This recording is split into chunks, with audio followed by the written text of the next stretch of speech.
Good morning, students. Welcome to Ashadeep Senior Secondary School, Powty Road, Smalka. Student, today we read our chapter number 2, which is वर्ण विचार.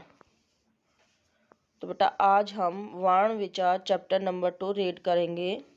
तो वर्ण वर्ण क्या होता है बेटे? वर्ण उस मूल छोटी से छोटी ध्वनि को कहते हैं जिसके टुकड़े न हो सके, यानी कि वह छोटी ध्वनि जिसको और हम टुकड़े नहीं कर सकते उसे हम क्या कहते हैं?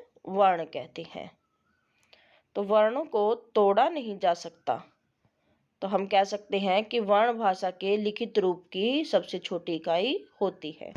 कौन से रूप की? लिखित रूप की. जैसे ए, ई, क, च, ट आदि. तो आगे हम पढ़ेंगे वर्णमाला. वर्णमाला क्या होता है? वर्णों के निर्धारित क्रमबद्ध समूह को वर्णमाला कहते हैं. यानी कि सभी वर्णों को जब हम एक निश्चित रूप से क्रमबद्ध तरीके से लिख देते हैं तो उनकी क्या बन जाते हैं? माला की तरह बन जाते हैं वो. तो उसे हम बोलते हैं वर्णमाला, यानी कि वर्णों की माला. तो वर्ण दो प्रकार के होते हैं.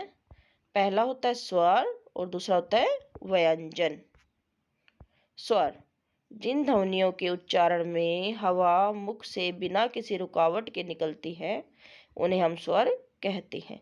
यानी जिसमें कोई बाधा नहीं आती, कोई रुकावट नहीं आती, जिनको बोलने में, उच्चारण करने में, बोलने में. स्वरों को बोलने के लिए किसी अन्य ध्वनि की सहायता नहीं ली जाती है. हिंदी में 11 स्वर है. अ, आ, ई, उ, री, ए, आई, ओ, औ. तो कितने स्वर हिंदी में? 11 स्वर हैं. अयोगवाह अंग और अह जो है ये आपके अयोगवाह है, यानी कि स्वर और व्यंजन का मिला जुला रूप. क्योंकि ये ध्वनियां अ की सहायता के बिना प्रयोग नहीं की जा सकती, इसलिए क्या है? अयोगवाह.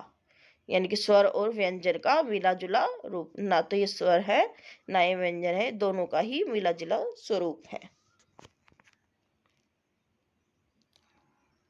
अब स्वरों के भेद. स्वरों के भी दो भेद होते हैं, ह्रस्व स्वर, दीर्घ स्वर. एक और आता है प्लुत स्वर, लेकिन वो मान्य नहीं होता इतना. तो स्वर के कितने भेद है? दो भेद है, ह्रस्व स्वर और दीर्घ स्वर.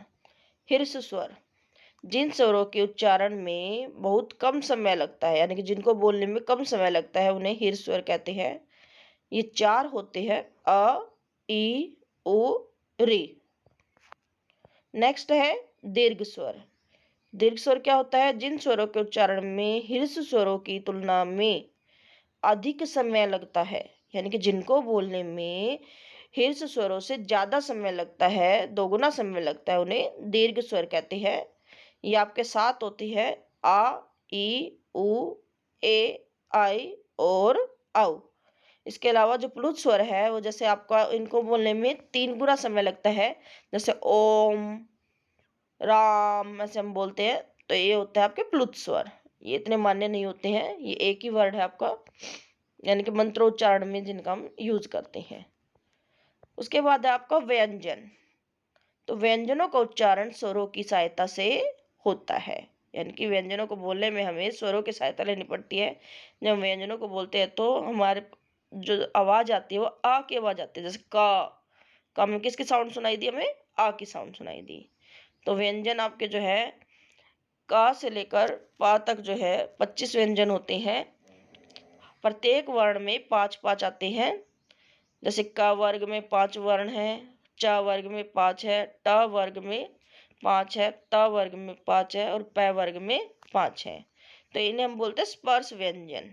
का से लेकर मैं तक जो होते हैं इन्हें बोलते हैं हम स्पर्श व्यंजन.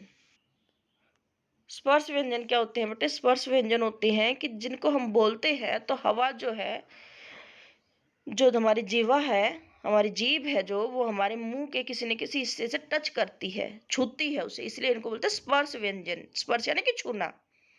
इसके अलावा य, र, ल, व 4 हमारे अंतस्थ व्यंजन है. ऊष्म व्यंजन 4 हमारे ऊष्म व्यंजन है, श, श, श और हा.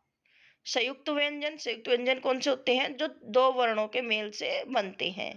तो अक्षर, त्र, ज्ञ और श्र जो हमारे संयुक्त व्यंजन हैं, ये किसके मेल से बने हैं? क और श के मेल से जो है अक्षर बना है, त और र के मेल से त्र बना है, और जय और इया के मिल से आपका ज्ञ बना है, श और रै के मिल से श्रय बना है। ऐसे ही स्वरों की जो है मात्राएं होती हैं, जो स्वरों का प्रयोग व्यंजनों के साथ किया जाता है, यानी स्वरों को व्यंजनों के साथ मिला देते हैं तब स्वरों का मात्रा रूप प्रयुक्त तो होता है, यानी कि मात्राओं का हम प्रयोग करते हैं। तो स्वरों की मात्राएं कैसे होती है देखते हैं। जैसे आ, कै जो है आपका व्यंजन है, इसके साथ आ की जो है मात्रा का यूज करेंगे और मैं जो है आपका व्यंजन है तो क्या बन जाएगा काम। ऐसे ई की क्या बनेगा, क्या को चोटी की मात्रा लगाएंगे तो किरण। बड़ी से क्या शब्द बनेगा हीरा। ऊ, उसे खुश।